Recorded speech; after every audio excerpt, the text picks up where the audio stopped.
The practical FAQs on trust, registered ownership, beneficial interest, and register of members. Corporate Laws Amendment Bill 2026.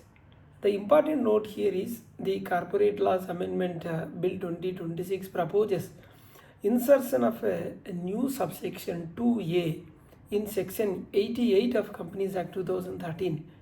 The proposal states that no notice of any trust, whether express, implied, or constructive, shall be entered in the register of members, or register of debenture holders. This is presently a proposal contained in the bill and should not be treated as an operative provision of the Companies Act 2013 unless and until enacted and brought into force. So I'll explain you the FAQs are now I will present in a practical and explanatory manner so that you all will be ready for the amendment. Basic understanding, if you see, what is main proposal pertaining to section 88. This bill proposes insertion of section 88 subsection 2A specifically dealing with the notices of trust in the register of members and register of debenture holders. Is section 88 subsection 2A presently applicable? No. It is a proposed amendment. The bill has to complete the legislative process and the relevant provision must be brought into force before it becomes part of the operative law. So what is exactly does the proposed provision seek to prohibit? It seeks to prohibit entry of any notice of trust, whether express, implied, or constructive, in the register of members or register of debenture holders. What is the purpose behind this proposal? The proposal is intended to bring a greater clarity regarding what should and should not be recorded in the company's statutory registers. Is this a completely new principle? No, not entirely. A similar principle existed under section 153 of Companies Act 1956, which expressly dealt with trust not being entered in the register. What happened to the earlier section 153 principle? The Companies Act 2013 did not carry forward the corresponding express prohibition contained in section 153 of the 1956 Act. Is the proposed amendment therefore retrospective in nature? We can't say like that. It seeks to bring back an express statutory restriction that existed under the earlier company law framework. Does section 88 deal only with the shares? No. Section 88 deals with the statutory registers relating to members, debenture holders, and other security holders. Which registers are relevant to the proposed amendment? The proposal significantly refers to the register of members and the register of debenture holders maintained under section 88 of Companies Act 2013. Why is the register of members is important? The register of members is the company's primary statutory record of persons whose names are entered as the members of the company. Now we will see trust and registered ownership. What is meant by trust in this context? A trust arrangement generally involves a person holding property for the benefit of other person or persons subject to terms governing in the trust. So what is an express trust? Express trust is the one created intentionally through a clear declaration, or we can say arrangement establishing a trust relationship. So what is an implied trust? Implied trust arises from circumstances or conduct from which the existence of a trust relationship may be inferred. So what is the constructive trust? Constructive trust is an equitable concept imposed by law in appropriate circumstances, generally to prevent unjust enrichment or protect equitable interest. So I think you are clear. Why does the distinction between legal and beneficial ownership matters? Because the person whose name appears in the company's register and person who claims as an underlying beneficial interest may not always be the same person. Who is the registered holder? The registered holder is the person whose name is entered in the company's register of members in respect of the shares. Who is beneficial owner? A beneficial owner is generally the person who enjoys or claims the underlying economic or beneficial interest in the securities, even where another person is recorded in the as a registered holder. That is the difference.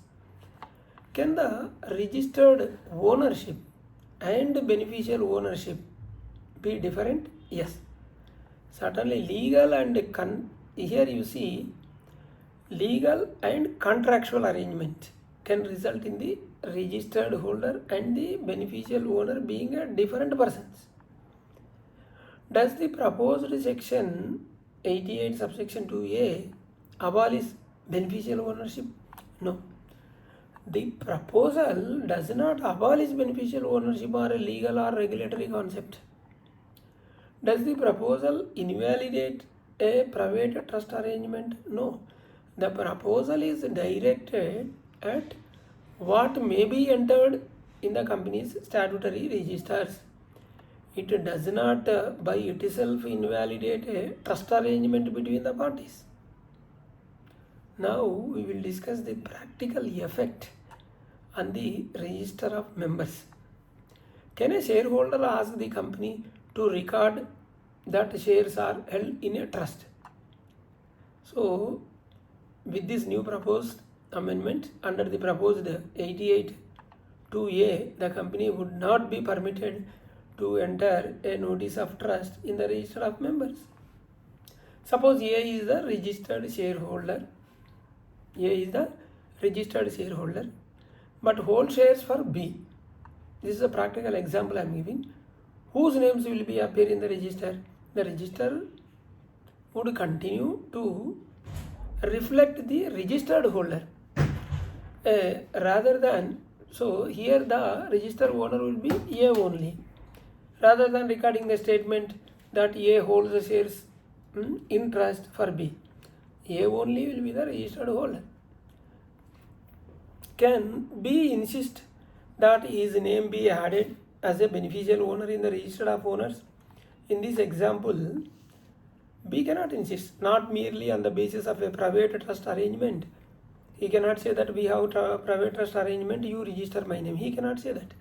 The proposed provision specifically prevents the entry of notice of trust. Can the company record a footnote mentioning the trust?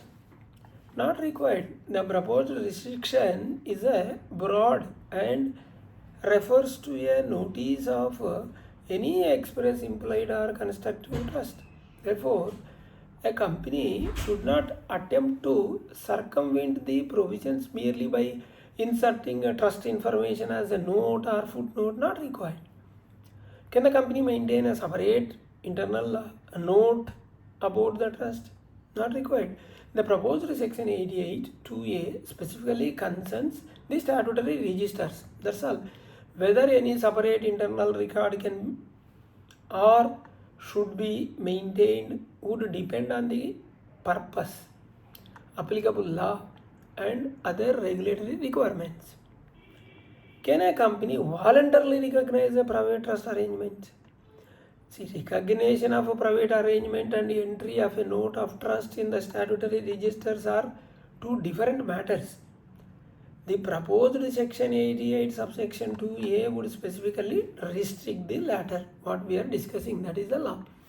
Does the company have to investigate every private trust claim? The proposed provision would reduce the need for the company to deal with the trust claims for the purpose of its statutory registers. That is the purpose. What should the company do if a shareholder submits a trust deed? If shareholder comes and submits, you enter it. The company should examine the request in the light of the applicable law. You have to see the present law. If the proposed section 88 2A becomes operative, then in its present form, the trust notice should not be entered in the register of members.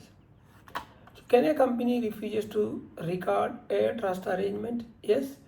If the request for recording a notice of trust in the statutory register and the proposed provision has to come into force, then it can reject.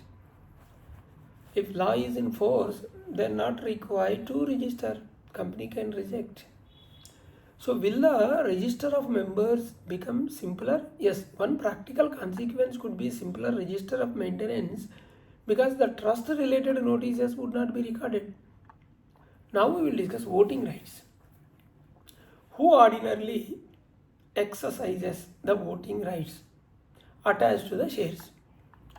Voting rights are exercised by the person recognized as a member in accordance with the applicable provisions of the law.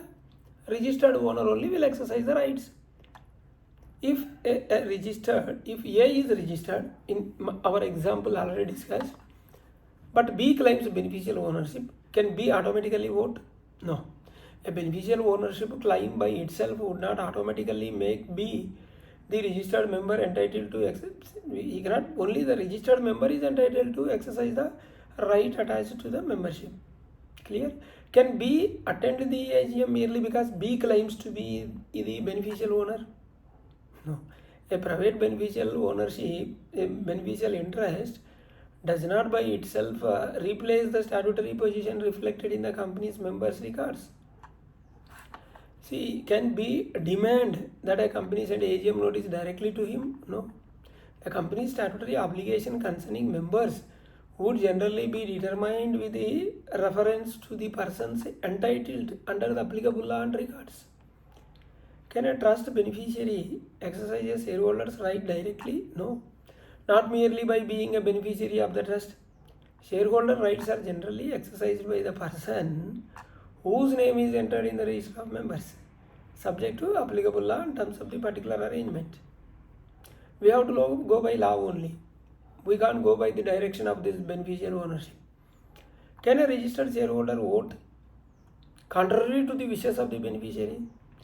Yes, for the purpose of company's register of members, the company recognizes the person whose name is entered in the register of members as a member, subject to the Companies Act applicable law and any binding order of a competent court or tribunal. Can the beneficiary challenge the registered shareholder? See, that may be possible in appropriate proceedings depending upon the underlying trust and contract and applicable law. Their arrangement, section 88 subsection 2A would not itself determine the rights between the parties. That is none of our business. Does section 88 2A settle disputes between the trustees and beneficiaries? No. It concerns the company's statutory registers only. Disputes between the parties to trust may remain governed by trust law and the contract law or other applicable legal remedies. Can the company decide who is the real owner? See, the proposed section 88 2A seeks to provide that no notice of any express, implied or constructive shall be entertained. shall be entered in the register of members or register of debenture holders. See, the effect is to clarify that the company's statutory register should not contain entries regarding the trust relationships in relation to the securities registered in the name of the holder. That is our job.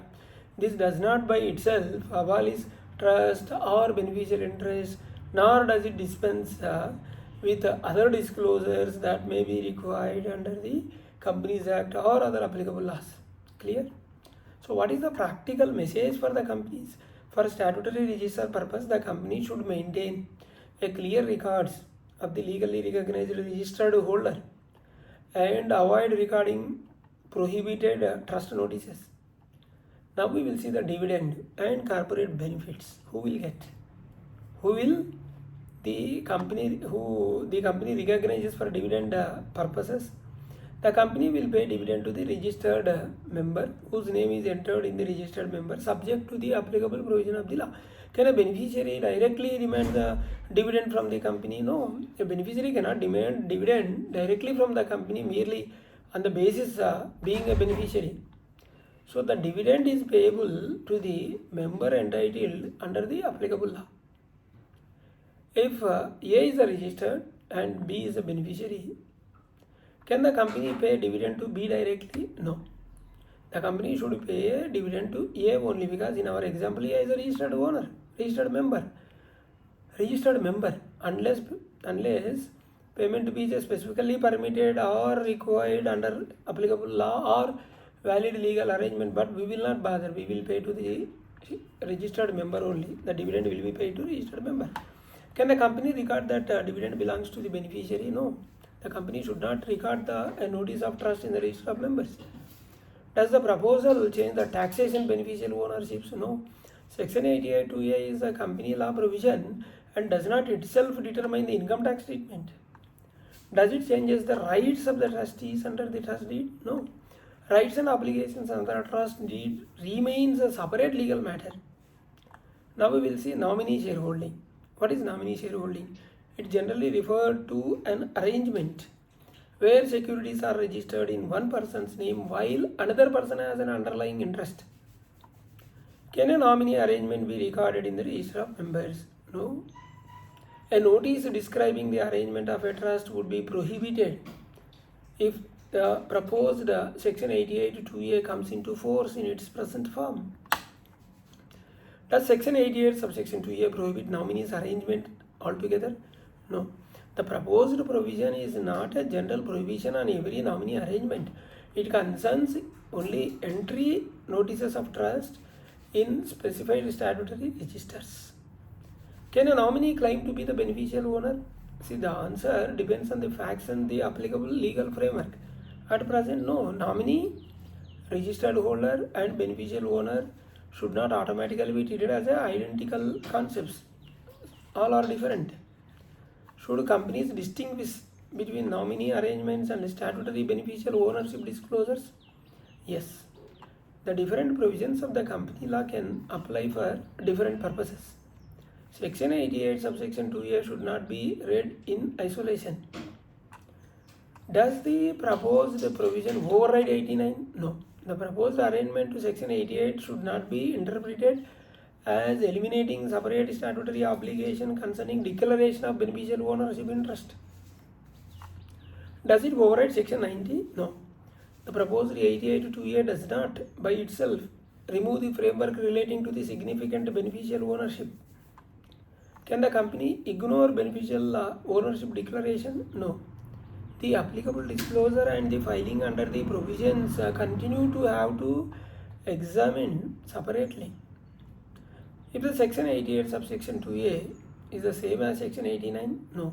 Section 88 primarily concerns about the statutory registers, whereas section 89 deals with the declarations relating to beneficial interest in the shares. Now we will discuss trustee and beneficiary. If a trustee is registered as a shareholder, who is a member? The person whose name is validly entered as a member in the registered member subject to the applicable law is a member.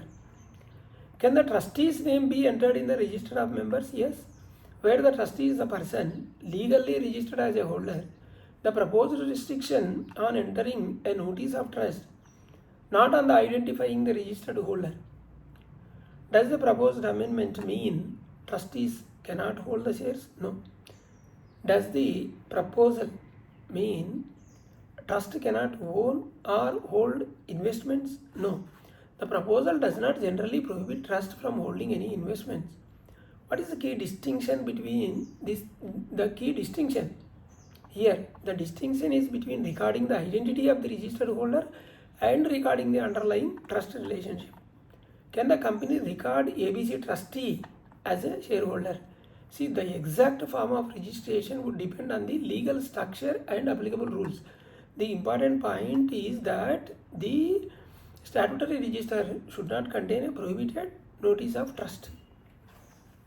Clear? Can the beneficiary be shown alongside the trustee, not as a notice of trust in the register of members, if the proposed section 82A is enacted in its present form? Here the company will register only the member, that's all. It will not give any nominee or who is the beneficiary. It will not enter if the proposed amendment come into force. Can the trust deed be filed with the company?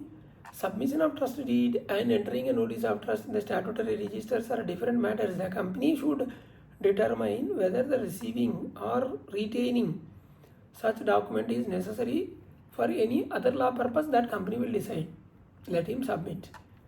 Can the trustee demand recognition of trust in the register? No.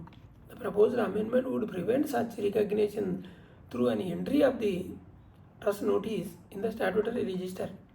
Can the beneficiary demand inspection of the company's register of members? Inspection register of members governed by the applicable provisions of the Companies Act and cannot be determined merely from the existence of the trust relationship. This is what we discussed. Now we will see section 86 and 89 also will discuss once. What is the difference between 88 and 89? 88 deal with the statutory register maintained by the company. 89 deal with the declaration relating to the beneficiary interest. Does 88 2A remove section 89? No. Section that is separate, this is separate. If a beneficial interest declaration is required under section 89, does section 88 2A cancel the requirement? No. The proposed 88 2A should not be read as a repeal of the 89. That is different, this is different. Can a company maintain section 89 records while not entering in the trust in the register of members? Yes. If the requirement of section 89 are otherwise applicable, then that is separate. Why is this distinction important for the company secretary? Because the CS should not treat the prohibition on recording the trust in the register of members as a blanket exemption from beneficial interest disclosures requirement. Now we will see the significant beneficial owner. We will discuss. Does section 88 2A affect SBO compliance? No. The significant beneficial ownership framework operate independently. Can the person be an SBO even though his name is not in the register of members? Yes. That is precisely why beneficial ownership and registered ownership should not be confused. If a trustee is involved in a corporate structure, should SBO requirements still be examined? Yes, the company must separately examine whether the applicable SBO provisions and rules are attracted. That is separate. Does a non-recording of the trust mean there is no beneficial owner? No. Can the company say the trust is not in our register, therefore no SBO exists? No. That would be as an incorrect approach. What should CS do where a trust is part of the shareholding chain? The CS should separately examine the register of members and beneficial interest declarations and SBO disclosures, ownership structure and applicable regulatory requirements. Can a section 88 2A reduce the SBO transparency? Not necessarily. The proposed amendment addresses the form of statutory register, whereas the beneficial ownership reporting can continue through separate statutory framework. Should the companies continue maintaining beneficial ownership records? Yes. Wherever required under applicable law, that will be done. Is registered ownership sufficient for all the compliance purpose? No. Depending upon the transaction and applicable provisions, beneficial ownership, control, related disclosures may also have to be examined. What is the biggest compliance mistake to avoid? Do not interpret this amendment, section 88, subsection 2A, as saying the beneficial ownership disclosures are no longer required. That would be the mistake. Now here, practical questions for the professionals. What would a company secretary do if shareholders ask for a trust note in the register? If section 88 subsection 2A becomes operative in the proposed form, the company should decline the request to enter the trust notice in the register. Should the CS make a note in the minutes about the trust? CS should not record only what is necessary, and he should record what is necessary and appropriate for the particular proceedings. The statutory register restriction should not be circumvented through minutes. Should the company alter the existing register of members immediately? No. Not merely because the bill has been introduced. Until the law changes and becomes effective, the company must follow the law currently in force. So can existing trust entries be deleted immediately? See, there should be no automatic deletion merely on the basis of a bill. The consequences for existing entries, if the amendment is enacted, should be considered with reference to the final legislation and commencement provisions. Will the amendment apply retrospectively? See, the bill itself should not be assumed to operate retrospectively. The final legislation and commencement provisions will determine the position. Should companies wait for the amendment before changing their practices? Companies should continue complying with the existing law. They may, however, review their register maintenance practices in anticipation of proposed change. What should be checked before making an entry in the register of members? The company should verify the nature of the proposed entry, statutory requirements, transfer, allotment documentation, beneficial ownership requirements and applicable rules. Should trust arrangements be ignored completely by the company? No. Not recording trust in the register of members does not mean the company can ignore other legal disclosures or regulatory obligations. What should a CS do if there is a court order concerning the shares? A court or tribunal order is a separate matter. The company must comply with the applicable judicial or statutory directions.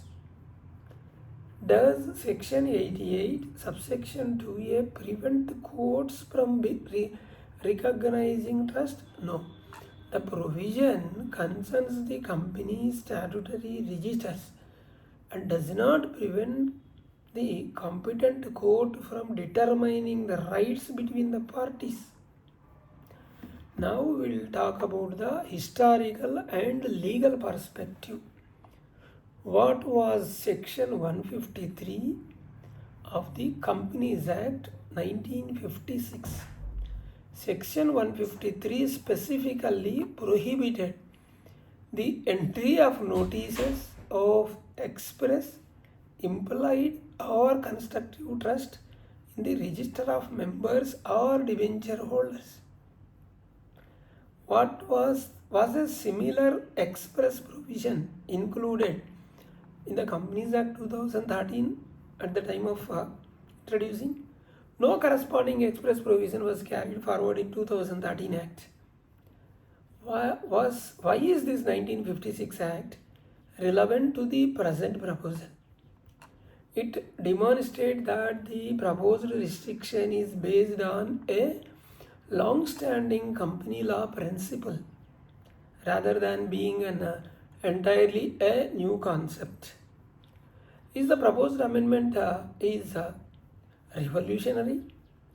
See, it is better reviewed as a clarification or restatement of the registered ownership principle rather than a complete restructuring company ownership or any company law.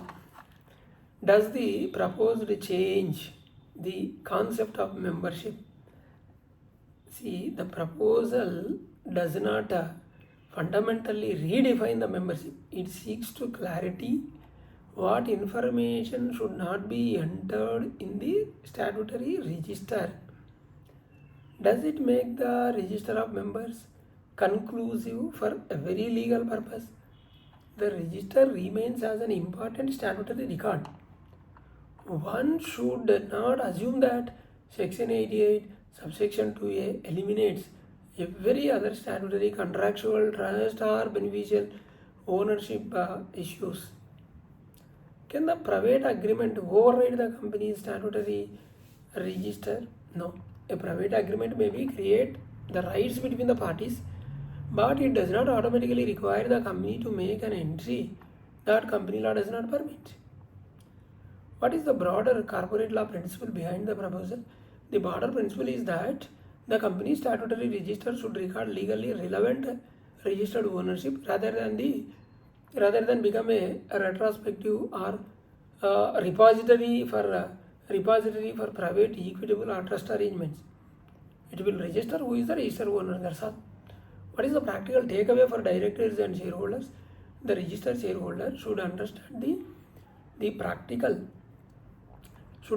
the private beneficial arrangements may continue to exist between the parties, but such arrangements may not be capable of being recorded as a trust notices in the company statutory registers. This is the message. So what is the final takeaway? This is the 100th question. What is the final takeaway of proposed section 88(2)(a)? So as of now 99 questions we have completed. So the proposal seeks to create a clear as a line between the registered ownership maintained by the company and the private beneficial or trust interests existing between the parties. It would prevent trust notices from being entered in the register of members or register of debenture holders while leaving other beneficial ownership and disclosures provisions to operate separately. Thank you. We have two channels, RR Corporates, other channel RR Legal Talks.